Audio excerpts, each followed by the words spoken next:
Selamat pagi, Shalom. Dalam Galatia pasal 3, Paulus marah kepada orang Galatia. Kalau kita lihat ayat 1, marahnya itu sangat keras sekali. Dikatakan begini, "Hai orang-orang Galatia yang bodoh, siapa yang telah mempesona kamu? Bukankah Yesus Kristus yang disalibkan itu telah dilukiskan dengan terang di depanmu?" Dalam terjemahan FAYH ditulis lagi seperti ini, "Hai orang-orang Galatia yang bodoh, tukang sihir manakah yang telah mempesona dan memperdaya saudara?" Kalau kita lihat, Paulus kok marah sekali. Apa dosa mereka? Kalau kita lihat ayat selanjutnya, ayat 5 dikatakan, "Jadi bagaimana sekarang? Apakah ia yang mengaruniakan roh kepada kamu dengan berlimpah-limpah dan yang melakukan mujizat di antara kamu berbuat demikian karena kamu melakukan hukum Taurat atau karena kamu percaya kepada pemberitaan Injil?"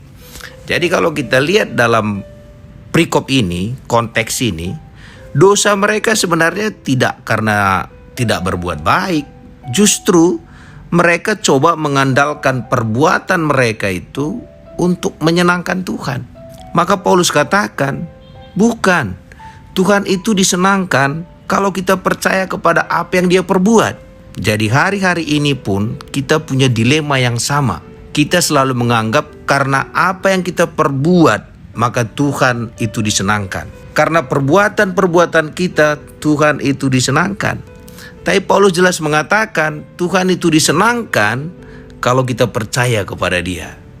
Semua perbuatan baik kita sebenarnya, kalau menurut Alkitab itu hanya seperti kain kotor. Kain kotor di sini, maaf, itu sama dengan pembalut wanita.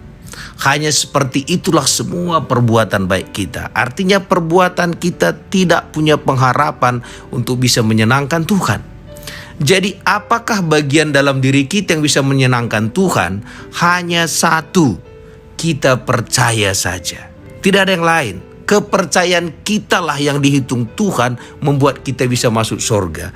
Kepercayaan kita jugalah dihitung Tuhan membuat penyakit kita disembuhkan. Kepercayaan kita jugalah yang dilihat Tuhan membuat kita berkelimpahan. Jadi apa yang perlu kita percayai? Percayalah kepada apa yang Yesus sudah kerjakan di kayu salib kepada kita. Jadi harusnya kita fokus kepada perbuatan-perbuatan Yesus di kayu salib. Karena Dia menderita supaya kita tidak perlu lagi menderita. Karena Dia harus ditanggung dengan bilur-bilurnya supaya kita nggak perlu sakit.